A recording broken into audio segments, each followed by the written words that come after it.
ya, jadi menginginkan baju, model-model baju seperti Zafir. Dibaca pendapatan.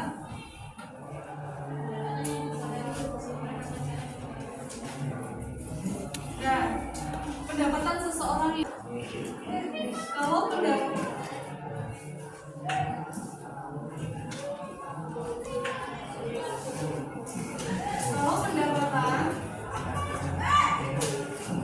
pendapatannya tinggi berarti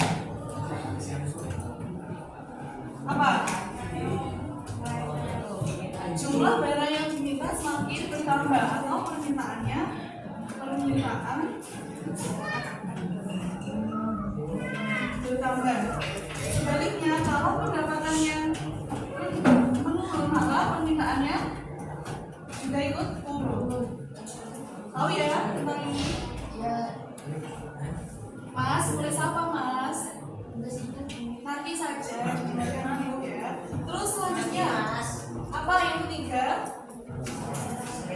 Ada selera masyarakat.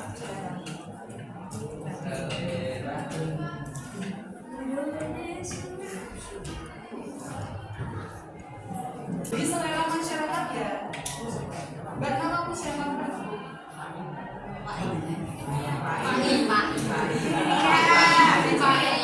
Nah ini Mbak Fitria ini suka sama mereknya jam. Ya, suka sama mereknya jam meskipun harganya mahal. Tapi Mbak berusaha ingin membelinya. Ya. Jadi selera masyarakat antara suka atau tidak suka ya. Nah kalau misalnya Mas Afif ini nggak suka sama sepatu model A, apakah dibeli? Apa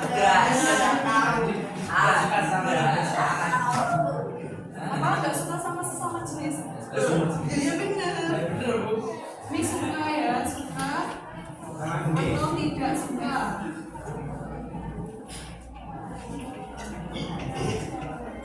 Selanjutnya yang keempat ada apa? Kualitas barang. Kualitas barang maksudnya gimana? Mas, kamu kualitas barang maksudnya apa Mas? Mana Mas? Mas Afif.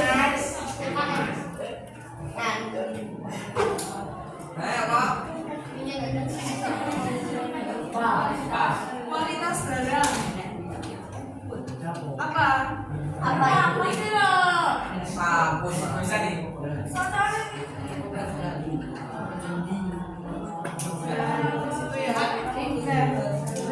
Jika ya diperhatikan mas-mas Mbak, kualitas barang bagus ya kan, maka barangnya juga ikut bagus, mahal dan permintaan masyarakatnya juga banyak ya. Nah, misal kita dihadapkan oleh dua barang ya, ada barang yang A sama B dengan kualitas yang bagus dengan tidak. Pasti kalian memilih yang mana?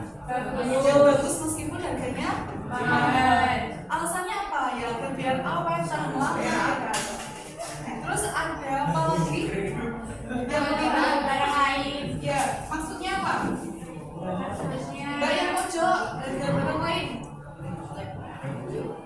Apa Mbak? Iya Lexa, Mas Lexa, bener kan? Mas Lexa ini suka minum kopi. Mas Lexa ini suka minum kopi.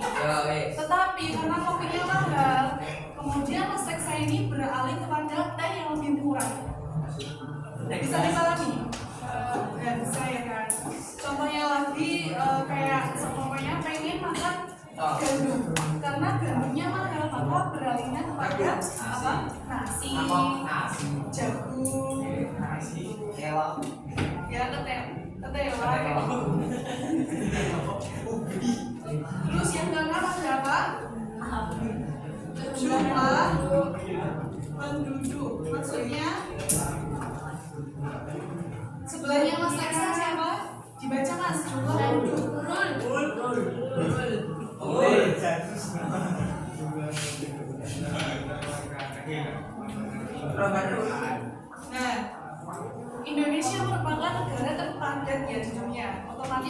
perusahaannya juga akan semakin tinggi.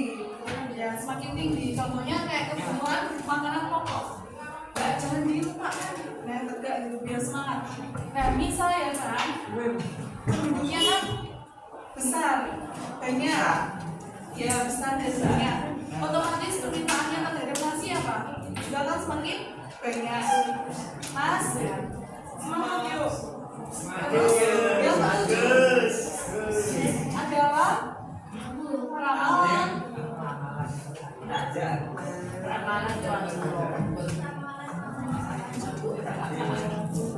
Ramalan masa depan ya. Ya misal nih ya kan, kalau bulan puasa kayak gini, biasanya kebutuhan pokok seperti apa? Air, dapur, beras, terus minyak, gula itu diprediksi akan naik. Ya, otomatis sebelum bulan puasa itu masyarakat itu rata-rata apa? Membeli barang tersebut dengan banyak. Bahkan ada yang menimbun soal apa? Prediksinya ketika nanti puasa barang tersebut akan naik. Bisa dipahami ini tentang faktor saya. Terus selanjutnya ini ada jenis-jenis permintaan.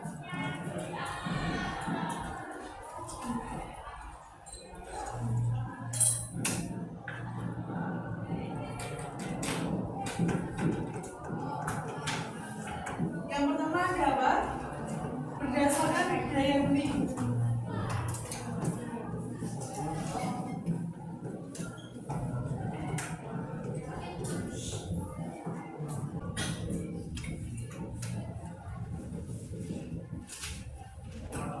Jumlah yang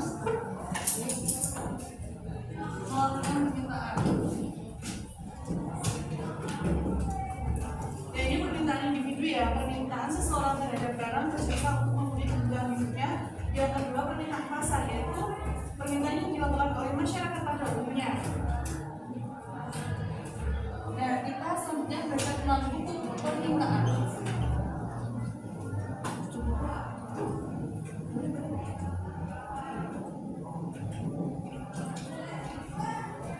Permintaan menyatakan yang sama kayak tadi bahwa harga sebuah barang akan meningkat, kualitas jumlah uang diminta akan turun.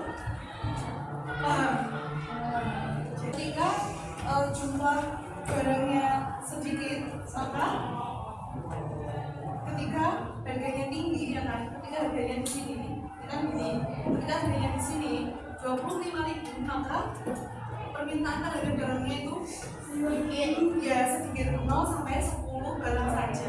Dan semakin ke sini ketika harganya turun di angka 15, maka permintaannya juga kan bertambah sedikit demi sedikit, yaitu 20. Dan semakin harganya kecil, maka permintaannya akan semakin banyak. Bisa dipahami? Bisa. Mau ditulis atau enggak yang ini? Bisa. Tapi biasanya perlu ditulis ya. Ya udah, nanti PR-nya bikin rangkumannya. Nanti ibu ada game buat kalian. Hapus dulu ya. Kita belajar tentang penalaran.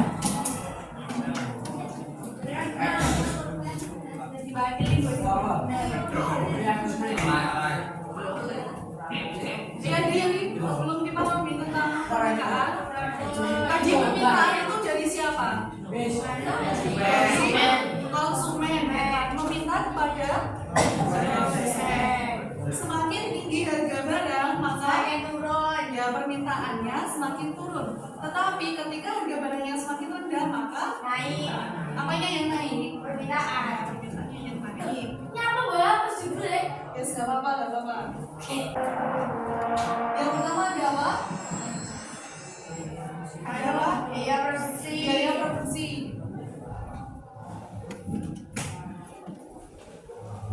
Biaya produksi ya kan? Tinggi rendahnya biaya produksi yang dikeluarkan itu akan menentukan harga. Bila produksinya biaya produksinya tinggi, maka Produsen akan mengurangi jumlah produksi.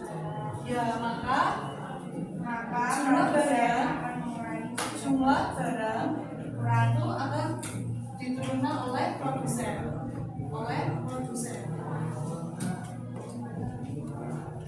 Sebaliknya kalau biaya produksinya itu menurun, maka jumlah barang banyak barang hasil produksi. paham ya? Mas, ayo mas, diperhatikan. Terus yang kedua ada teknologi. Maksudnya apa? Mas, kamu mas, teknologi apa? Ayo semangat, oke semangat. Gak bisa kita lagi. Terus yang kedua, yang ketiga ada harapan akan mendapatkan laba.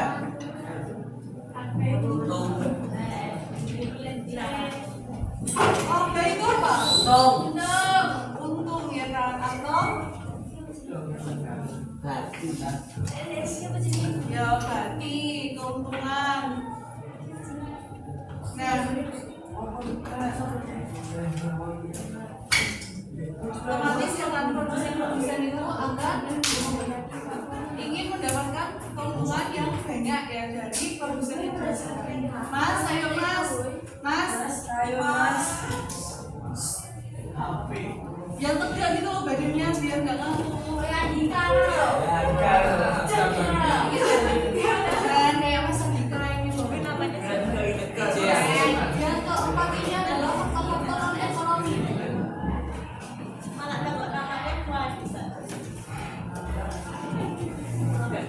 Faktor ekonomi ada apa aja?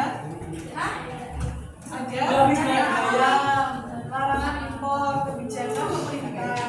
Nah, selanjutnya adalah jenis-jenis Penawaran.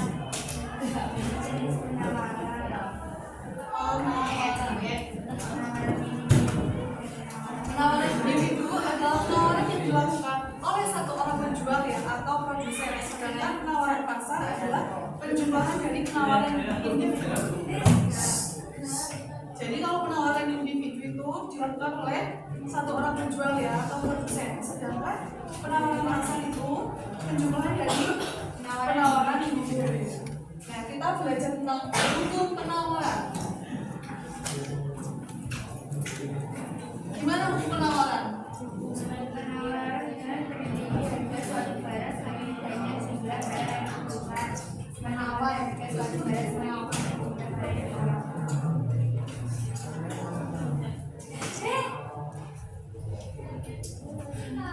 Nah, ini ya kan, semakin tinggi harga suatu barang, semakin tinggi harga barang, maka apa? Semakin banyak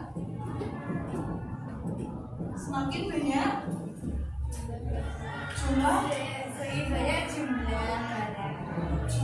ya barang. Ini yang ditawarkan ya, yang ditawarkan.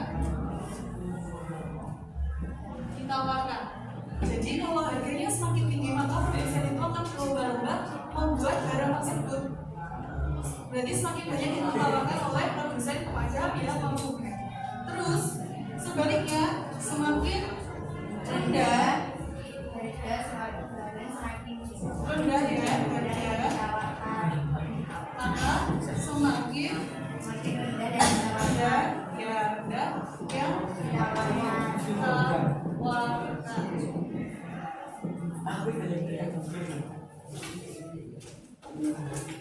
Jadi kalau dalam kurva ini ya, kurva penawaran itu kebalikannya dari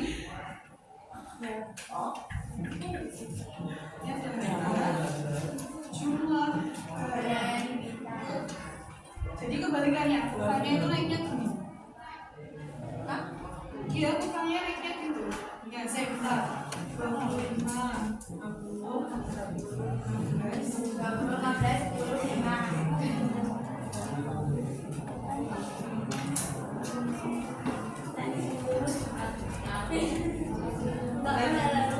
Mas, jadi yang itu kurvanya. Biasanya ini kalau dalam ruangan ini sering muncul.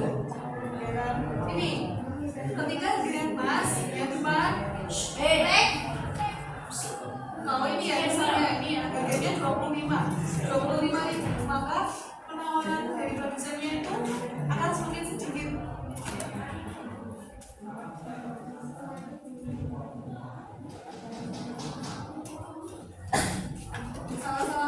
Nah,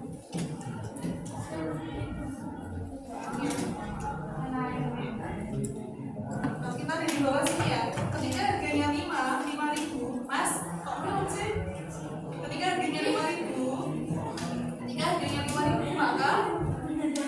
maka penawarannya akan semakin rendah. Ketika harganya 25.000, maka jumlah barang yang ditawarkan produsen akan semakin tinggi. Ya, tinggi. Tahu ya perbedaannya? Tahu banget tadi. Nah, dalam ilmu ekonomi itu ada keseimbangan harga. Apa itu keseimbangan harga? Atau harga equilibrium adalah harga yang terbentuk pada tiga pertemuan kurva permintaan dan kurva penawaran. Jadi ini kita lihat ini. Ini adalah titik temunya. Ini adalah harga keseimbangan. Harga keseimbangan. Nah, dengan kata lain, harga keseimbangan Mas Afif. Siapa itu Mas ya? Aduh. Nah, harga keseimbangan adalah harga di mana konsumen maupun produsen sama-sama tidak ingin menambah atau mengurangi jumlah yang dikonsumsi atau dijual. Permintaan sama dengan penawaran. Jika harga di bawah harga keseimbangan terjadi kelebihan permintaan, sebab permintaan akan meningkat dan penawaran menjadi berkurang. Sebaliknya, jika harga melebihi harga keseimbangan, maka terjadi kelebihan penawaran dan kebutuhan. Jadi, harga keseimbangan pasar itu titik temunya di sini. Jadi ini adalah kurva dari penawaran, ini adalah kurva dari permintaan. Jadi titik temunya ada di sini. Dia tidak kelebihan di penawaran maupun kelebihan di permintaan. Kalau salah satunya kelebihan itu akan terjadi apa? Akan terjadi bukan, ayo apa namanya? Ketika tidak bisa memenuhi permintaan. Apabila permintaan masyarakat itu lebih besar daripada harga yang dibutuhkan, itu terjadi inflasi. Nanti berpengaruh terhadap sektor ekonomi. Nah, sudah paham ya tentang permintaan dan penawaran?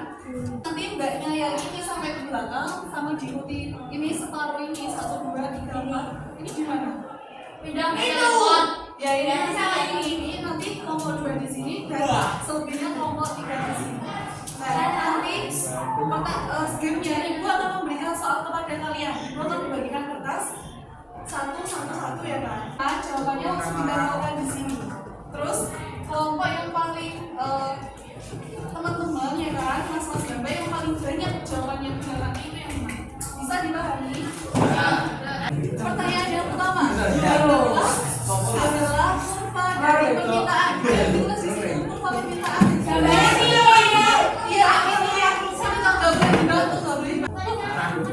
Nggak usah. Oh, kurva permintaan. Loh, iya, iya. Iya, atas pendo.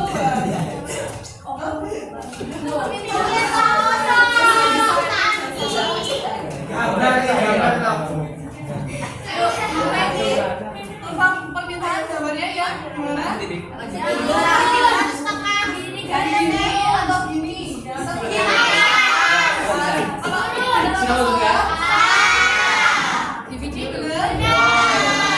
Masuk konten. Oke, yang sudah ke belakang. Dibantu ya, dibantu.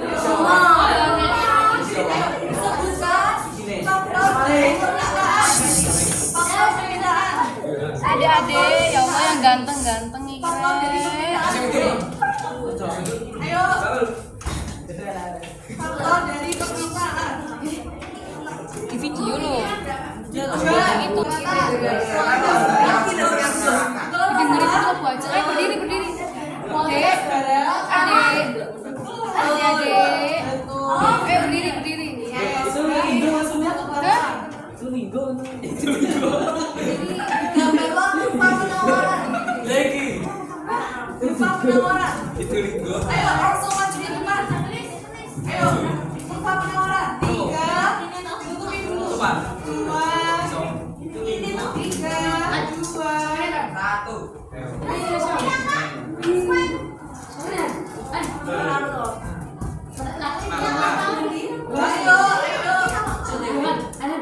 Ayo.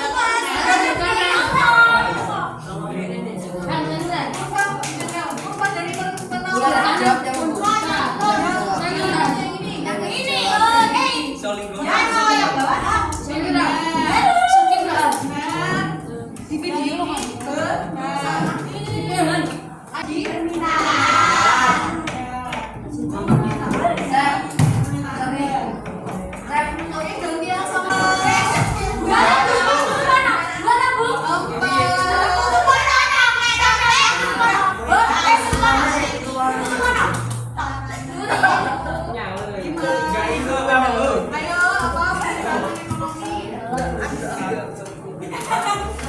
terakhir.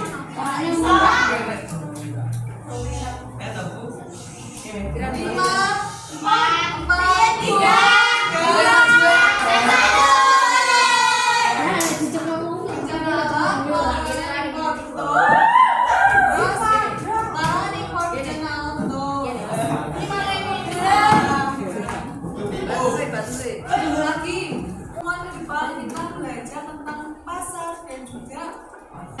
semoga ilmu yang Ibu berikan bisa bermanfaat bagi anak-anak itu semua dan bisa memberikan keberkahan bagi kita semua. Terima kasih, kurang lebihnya mohon maaf. Wassalamualaikum.